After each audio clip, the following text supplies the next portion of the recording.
ख्रिस्तामध्ये माझ्या प्रिय भाविकांनो, प्रभू येशू ख्रिस्ताचं हृदय आणि मन हे इतकं प्रचंड प्रेमाने भरलेलं होतं की त्याच्या प्रेमाला किंवा त्याच्या कृपेला आणि ममतेला कुठल्याच प्रकारचं सीमा नव्हती, कुठल्याच प्रकारचं अंतर नव्हतं. आणि प्रत्येक वेळेला जेव्हा जेव्हा प्रभू येशू ख्रिस्ताने लोकांची आध्यात्मिक गरज भागवली, त्या प्रत्येक वेळेला प्रभू येशू ख्रिस्ताने त्यांची शारीरिक गरज देखील भागवलेली आहे.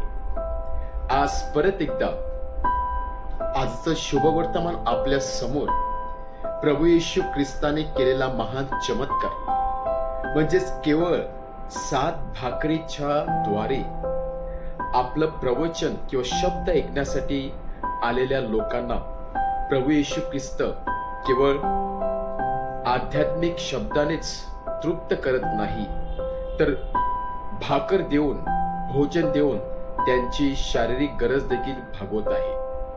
3 दिवस वेगवेगळ्या ठिकाणून लोक आलेले होते.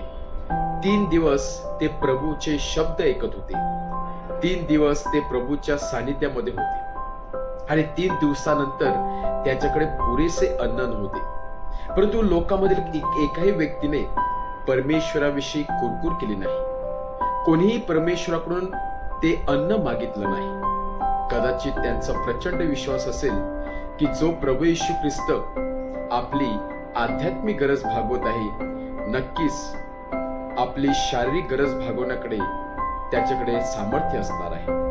आणि स्वतः त्या लोकांच्या चेहऱ्याकडे पाहून, स्वतः त्या लोकांची झालेली दशा पाहून, त्याचा तो भुकेला झालेला चेहरा पाहून प्रभू येशू ख्रिस्ताला त्यांची दया येत आहे. आणि स्वतः प्रभू येशू ख्रिस्त हा चमत्कार करण्यासाठी पाऊल उचलत आहे. चमत्कार का झाला तर लोकांनी सांगितलं म्हणून नाही, तर प्रभू येशूच्या हृदयातून आलेली ती ममता, ती कृपा, ती दया, ज्यामुळे प्रभू येशू ख्रिस्ताला तो चमत्कार करणे भाग पडला. येथे प्रभू येशू ख्रिस्त परत एकदा दाखवून देत आहे की केवळ तो आपली आध्यात्मिक गरज भागवत नाही, तर आपल्याला हव्या असलेल्या गोष्टी योग्य वेळी योग्य प्रकारे परमेश्वर देण्याचा प्रयत्न करत असतो. येथे प्रभू येशू ख्रिस्ताची सेन्सिटिव्हिटी म्हणजेच सत्सक विवेक बुद्धी, त्याचप्रमाणे प्रभू येशू ख्रिस्त किती जागृत आहे, त्याला आपली किती काळजी आहे, याविषयी बायबल आपल्याला सांगत आहे. आणि जी व्यक्ती प्रभू येशूच्या शब्दावरती वचन मननचिंतन करण्यासाठी पुढे येत असते, त्याच्या कार्यामध्ये सहभागी होत असते, त्याचं वचन वाचत असते, त्या व्यक्तीला परमेश्वर कधीच खाली हाताने पाठवणार नाही, हे आपल्याला आजचं शुभवर्तमान सांगत आहे. जे लोक आपला वेळ खर्च करून आपले घरदार सोडून परमेश्वराचं वचन ऐकण्यासाठी आलेले होते, ते जाताना कधीच खाली हाताने गेले नाही, असं बायबल सांगत आहे.